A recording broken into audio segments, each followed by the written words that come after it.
चुनाव जीतने के लिए स्ट्रैटेजी होनी चाहिए। जो वोटर अधिकार यात्रा से राहुल गांधी को एक एज मिला भी था बिहार में, ठीक है सर, बाद में उस तरह से दोनों एक साथ ना तो दिखे। राहुल जी भी बहुत दिनों तक वहां नहीं गए, और ये भी सच्चाई है कि मध्य प्रदेश में वो थे उस दौरान, जो आखिरी के कुछ दिन थे। सवाल यह है कि इलेक्शन इज सीरियस बिजनेस, और उसमें आपको अंत तक मिलकर लड़ना पड़ता है। आप देखिए कि नीतीश कुमार को लेकर जो विधायक दल की बैठक में फैसला होगा, ये अमित शाह जी ने मेरे इंटरव्यू में बोला था, लेकिन बावजूद इसके उसके बाद से लगातार हर जगह प्रचार में साथ दिखना और ये एकजुटता दिखाना उनको काम आया। अंजना जी, मैं आपके सवाल का जवाब जरूर दूंगी, लेकिन पहले मैं मूल मुद्दे पर जाऊंगी जिसके लिए मुझे आज शो में बुलाया गया था, और वो मुद्दा था कि कैसे बीजेपी ने प्रेस कॉन्फ्रेंस करके झूठ बोला और हमने उनकी कलई खोली। वो एक्स की लोकेशन को लेकर क्यों झूठ बोल रहे थे? क्योंकि वो मुद्दों से भटकाना चाहते थे। आपको पता है क्यों? क्योंकि ऐसे बहुत सारे सवाल हैं जो नरेंद्र मोदी से मेन स्ट्रीम मीडिया में नहीं पूछे जाते हैं।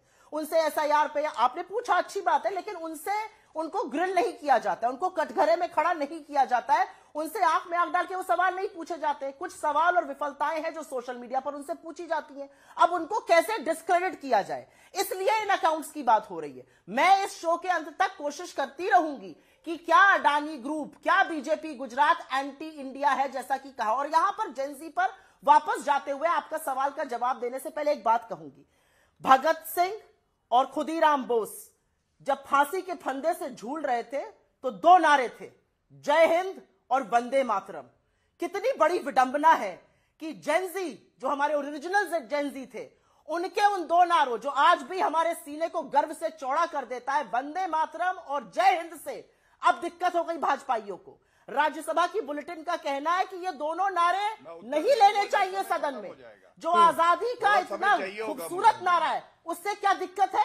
उससे दिक्कत इसलिए है क्योंकि आजादी के आंदोलन में इन्होंने अपनी छोटी उंगली का छोटा नाखून नहीं कटाया था, इसलिए इनको आजादी के स्वरूपों से, आजादी के सिंबल से कोई प्यार नहीं है, आजादी के नारों से प्यार नहीं है। और जहां तक आपने बात कही, एक बार इलेक्शन पर वो जवाब दे रहे हैं, फिर मैं आपसे जवाब लूंगी। गौरव जी रुक जाइए, मैं आ रही हूँ। चुनाव अंजना जी, पॉलिटिकल पार्टी को स्ट्रैटेजी यहां पर कोई ना समझाए। ये स्ट्रैटेजी है जिसके चलते बीजेपी की कलई खुल रही है वोट चोरी की। ये स्ट्रैटेजी है जिससे पता चल रहा है कि बीएलओस पर किस तरह का प्रेशर है। ये स्ट्रैटेजी है कि महाराष्ट्र की इलेक्टोरल वोटर लिस्ट में आज भी घपला किया जा रहा है। भाई कोई बता दे, ये सारे काम किसके हैं? ये चुनाव आयोग के हैं। ये ठीकरा किसी और के सिर पर मत फोड़िए। मतलब क्या अगर बीएलओस की मौत हो रही है, हाँ, या दो कोचिंग, नहीं, आपने कहा ये स्ट्रैटेजी है वोट चोरी का राज खोलने की, तो आप कह रही है हारना एक स्ट्रैटेजी है वो राज खोलने का?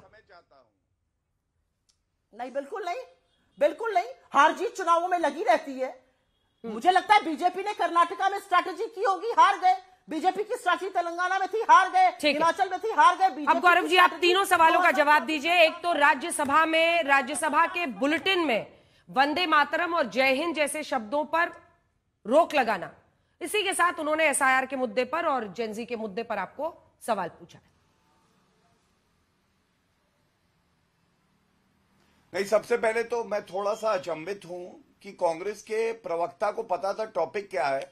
हमें तो एसआईआर बताया गया था, लेकिन फिर जब कार्यक्रम की शुरुआत हुई तो वो जेनजी था। खैर कोई फर्क नहीं पड़ता, तैयारी से आया था तो अपनी बात रख दी। लेकिन देखिए, चुनाव में हार जीत तो लगी रहती है, ये बता रहे थे अंजना जी। तो कांग्रेस की हालत आज क्या है, देखिए कितने अंडे हैं। दिल्ली में 70 सीटों में अंडा, पश्चिम बंगाल में 294 सीटों में अंडा, आंध्र प्रदेश में 175 सीटों में अंडा, सिक्किम में 40 सीटों में अंडा, मेघालय में 60 सीटों में अंडा, नागालैंड में 60 सीटों में अंडा। मतलब 699 सीटों में कांग्रेस को मिला है अंडा। उत्तर प्रदेश में 403 में 2, बिहार में 243 में 6, गुजरात। बीच में क्यों बोल रही हैं? शांत कराइए, शांत कराइए, बारी बारी से शांत कराइए इनको। अंजना जी, आपके बीच में वो नहीं बोले, अब सुन लीजिए। अरे सुप्रिया जी सुन लीजिए। राहुल गांधी ऑमलेट शॉप खोलिए ना। हाँ, बुरा लगा, मुझे पता है। आंखें क्यों टिमटिमा रही हैं, गर्दन क्यों हिल रही है? घबरा गई क्या? अंजना जी प्लीज इनको चुप कराइए, गलत तरीका है। हाँ, थैंक यू।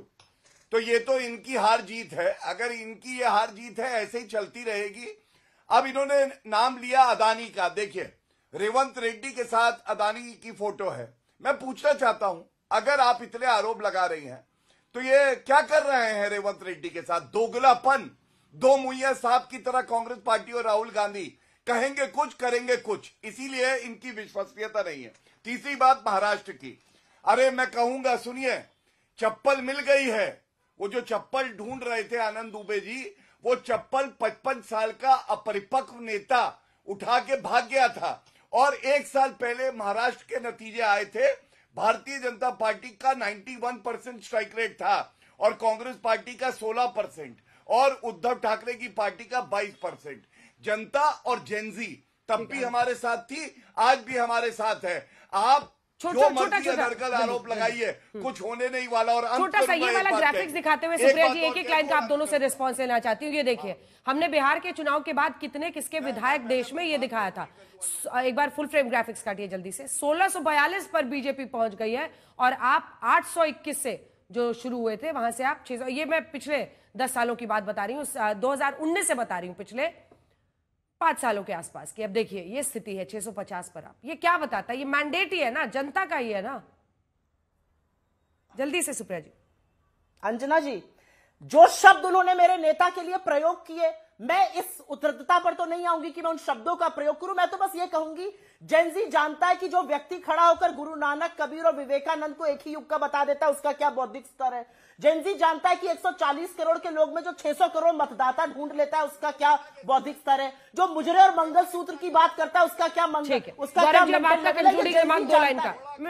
काट दूंगी एकदम, टाइम खत्म है। गौरव जी सिर्फ 2 लाइन। चल गया, इनका नेता गधा है।